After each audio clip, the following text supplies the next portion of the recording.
Hello friends, आज हम आपके लिए लेकर आए हैं कक्षा 7 की पुस्तक इतिहास और हमारा इतिहास और नागरिक जीवन। इस पुस्तक का पाठ 1। इससे पहले इतिहास की कक्षा 8 की पुस्तक के सभी चैप्टर को हमने जो है पढ़ लिया था और उसको अगर आपने नहीं देखा तो आप प्ले लिस्ट में जाकर देख सकते हैं।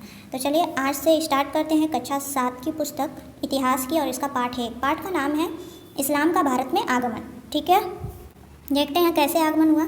इस्लाम का उदय अरब देश में हुआ और धीरे धीरे पूरे विश्व में इसका प्रसार हो गया। 7वीं शताब्दी में भारत पर अरबों के आक्रमण के बाद भारतीय लोग इस्लाम से परिचित हुए और धीरे धीरे इस्लाम भारतीय संस्कृति का अंग बन गया। ठीक है, इस्लाम धर्म की शुरुआत कैसे हुई इसको देखते हैं अब आगे। यह अरब देश की बात है। वहाँ के मक्का नामक शहर में सन 570 ईस्वी में हजरत मोहम्मद साहब का जन्म हुआ। ठीक है, उस समय अरब में अनेक छोटे छोटे कबीले थे जो लगातार एक दूसरे से लड़ते रहते थे। ये लोग बहुत सारे देवी देवताओं की पूजा करते थे। हजरत मोहम्मद इन कबीलों के बीच आपसी सौहार्द एवं भाईचारा बढ़ाने के लिए यह संदेश देने लगे कि ईश्वर एक है, एकमात्र अल्लाह की सीधे और सरल तरीके से प्रार्थना करनी चाहिए। मोहम्मद साहब ने कहा कि अल्लाह को मानने वाले सब लोग बराबर हैं और एक हैं। प्रारंभ में मक्का शहर के कई लोगों ने मोहम्मद साहब की बातों का विरोध किया, यहाँ तक कि मोहम्मद साहब को मक्का छोड़कर 622 ईस्वी में दूसरे शहर मदीना जाना पड़ा। उनका यह जाना हिजरत कहलाता है। ठीक है, हिजरत किसे कहते हैं? ये जो मोहम्मद साहब मक्का छोड़कर गए मदीना, मक्का से मदीने की यात्रा को ये जो है हिजरत कहा जाता है। ठीक है, इसी समय से मुसलमानों का हिजरी संवत प्रारंभ होता है। धीरे धीरे अरब के सारे कबीले मोहम्मद साहब की बातें मानने लगे। इस्लाम धर्म अरब देश से प्रारंभ होकर दुनिया के कई देशों में फैला। मोहम्मद साहब की मृत्यु 632 ईस्वी में हुई। ठीक है, जन्म हुआ था 570 ईस्वी में, अभी हमने पीछे पढ़ा, और मृत्यु हुई थी 632 ईस्वी में। ठीक है, आगे देखते हैं। इस्लाम के 3 बुनियादी सिद्धांत हैं: समता, समानता तथा बंधुत्व। इस्लाम धर्म में लोग मानते हैं अल्लाह एक है और वे उसके बंदे हैं तथा हजरत मोहम्मद अल्लाह का पैगाम यानी संदेश लाने वाले पैगंबर हैं। आगे है मोहम्मद साहब की शिक्षाएं क्या थी, इनके बारे में देखते हैं। मोहम्मद साहब ने इस्लाम धर्म के मानने वालों के लिए जीवन में निम्न 5 सिद्धांत निर्धारित किए। पहला, कलमा क्या है? अल्लाह एक है और मोहम्मद साहब उसके पैगंबर हैं। दूसरा है नमाज, प्रतिदिन 5 बार नमाज पढ़ना। तीसरा है रोज़ा, रमज़ान के पवित्र महीने में रोज़ा यानी व्रत रखना। ज़कात, अपनी उपार्जित आय का 40वां हिस्सा गरीबों को सहायतार्थ देना। ठीक है, और 5वां है हज, पूरे जीवन में एक बार मक्का की तीर्थ यात्रा करना। ये 5 सिद्धांत हैं इस्लाम के। ठीक है, मोहम्मद साहब के देहावसान के बाद अरब में खलीफाओं का प्रभुत्व स्थापित हो गया। खलीफा पैगंबर के उत्तराधिकारी के रूप में मुस्लिम जगत के धार्मिक गुरु तथा राजनीतिक प्रशासक होते थे। इन्होंने अपना साम्राज्य अरब देश, सीरिया, इराक, ईरान, मिस्र, उत्तरी अफ्रीका तथा स्पेन तक फैलाया। आगे है भारत में इस्लाम धर्म कैसे आया, इसको देखते हैं। भारत में इस्लाम धर्म समय समय पर कई तरह से आया व फैला। जैसे अरबों द्वारा भारत पर आक्रमण से, अरब व्यापारियों के माध्यम से, ईरानी शरणार्थियों और सूफी संतों के आने से। ठीक है, इन कारणों से फैला था। आगे है भारत में इस्लाम धर्म के प्रसार के प्रमुख कारण निम्नलिखित थे। पहला है अरबों का आक्रमण। भारत पर अरबों का पहला आक्रमण जो है, अरबों के आक्रमण से कैसे फैला इसको दिखाया गया है यहाँ पे देखिए। भारत पर अरबों का पहला आक्रमण खलीफा उमर के समय 636 ईस्वी में थाना पश्चिमी तट पर हुआ। यह आक्रमण सफल नहीं हुआ। इस आक्रमण से भारतीय लोग सबसे पहले इस्लाम धर्म मानने वालों के संपर्क में आए। इसके बाद समय समय पर भारत पर अरबों का आक्रमण होता रहा। इसमें पूर्ण सफलता मोहम्मद बिन कासिम को प्राप्त हुई। मोहम्मद बिन कासिम ने 712 ईस्वी में सिंध के शासक राजा दाहिर को पराजित कर सिंध पर अरबों का राज्य स्थापित किया।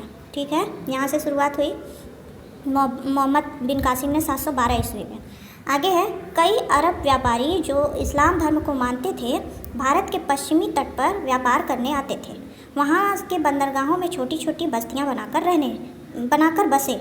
ठीक है, राजाओं ने उन्हें बसने में मदद की, उन्हें अपने घर गोदाम बनाने के लिए ज़मीन दी। इन व्यापारियों के प्रभाव से आसपास के लोग इस्लाम धर्म से परिचित हुए। ठीक है, आगे है तीसरा पॉइंट। भारत के उत्तरी हिस्सों में इस्लाम धर्म की जानकारी ईरानी शरणार्थियों के द्वारा आई। उत्तरी हिस्सों में, ठीक है, भारत के उत्तरी हिस्सों में इस्लाम धर्म की जानकारी जो है ईरानी शरणार्थियों के द्वारा आई। सन 900 के लगभग ईरान देश पर तुर्क कबीले हमले कर रहे थे।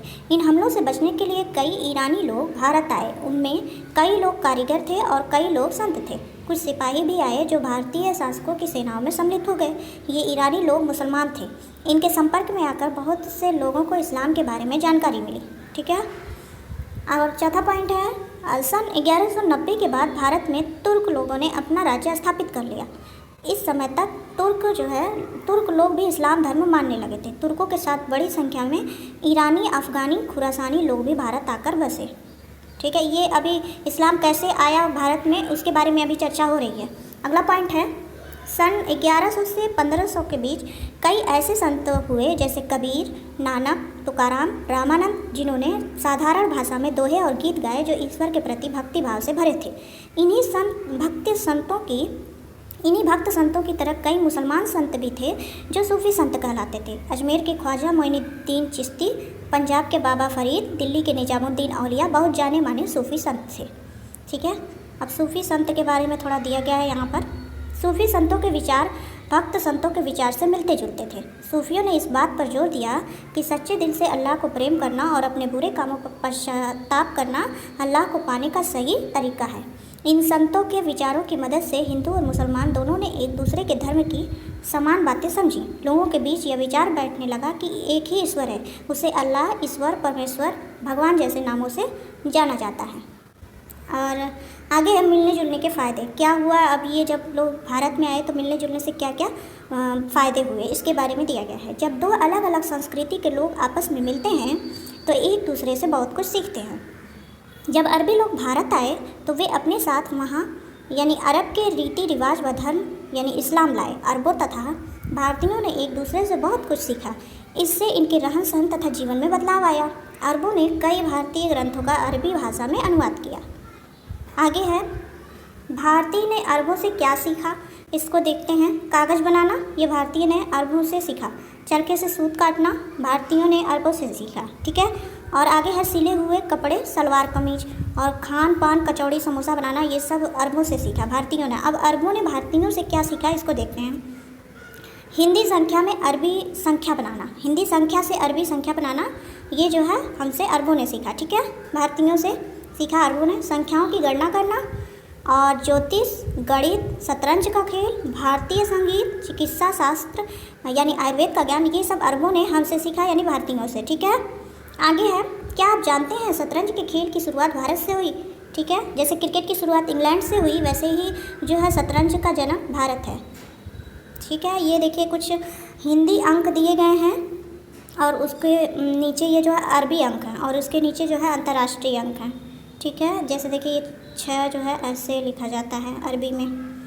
आगे देखते हैं, इसको आप पॉज करके देख सकते हैं। आगे बढ़ते हैं। तुर्क आक्रमण के समय भारत कैसा था उसको देखते हैं। उत्तर भारत में इस्लाम के आगमन के समय कोई शक्तिशाली शासक नहीं था। 11वीं शताब्दी के प्रारंभ में भारतवर्ष 100 से भी अधिक छोटी छोटी राजनीतिक इकाइयों अथवा राज्यों में विभक्त हो चुका था, जिन पर कई छोटे बड़े राजा और सामंत शासन करते थे। इनमें अधिकांशतः राजपूत थे, अतः इस युग को राजपूत युग कहा जाता है। ठीक है। राजपूत युग जो है किसे कहा जाता है आप कमेंट कीजिए। अभी यहाँ पे इसको डिस्क्राइब किया गया है। आगे बढ़ते हैं। इन छोटे छोटे राज्यों के शासक व्यक्तिगत महत्वाकांक्षा की पूर्ति हेतु राज्य विस्तार में संलग्न हो गए। इसके परिणाम स्वरूप राजनीतिक अव्यवस्था और अधिक बढ़ गई। ऐसे में केंद्रीय सत्ता का ह्रास स्वाभाविक था। ठीक है। राजपूत राजा जो है छोटे छोटे राज्यों में बटे हुए थे। आगे है, समाज जाति पाति तथा भेदभाव के बंधन पर आधारित था। इस समय जाति व्यवस्था में और अधिक कठोरता आ गई थी।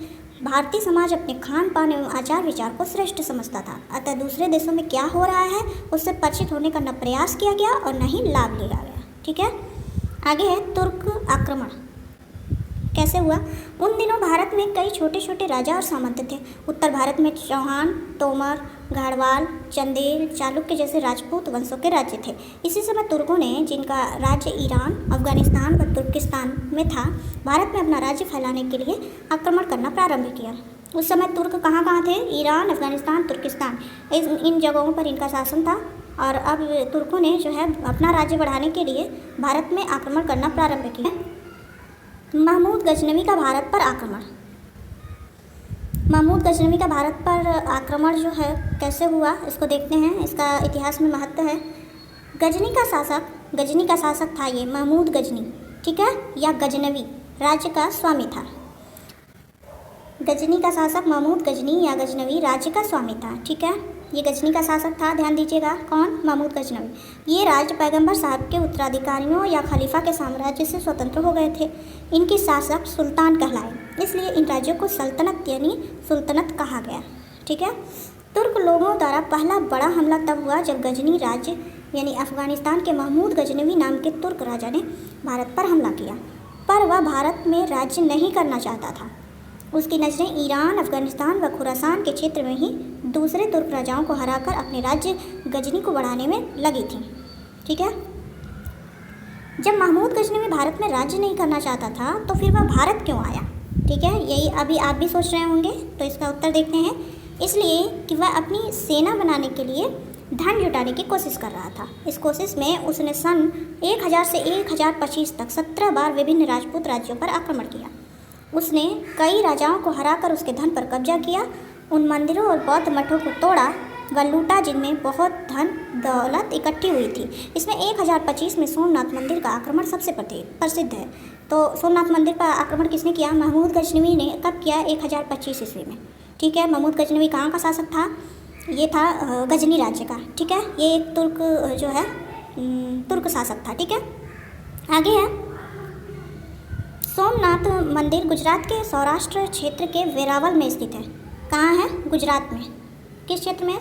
सौराष्ट्र क्षेत्र के वेरावल में। आगे है ये 12 ज्योतिर्लिंगों में से एक है, यहाँ पर इसको दर्शाया गया है।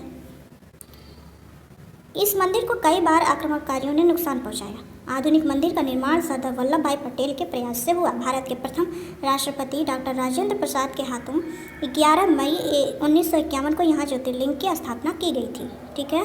11 मई 1951 को।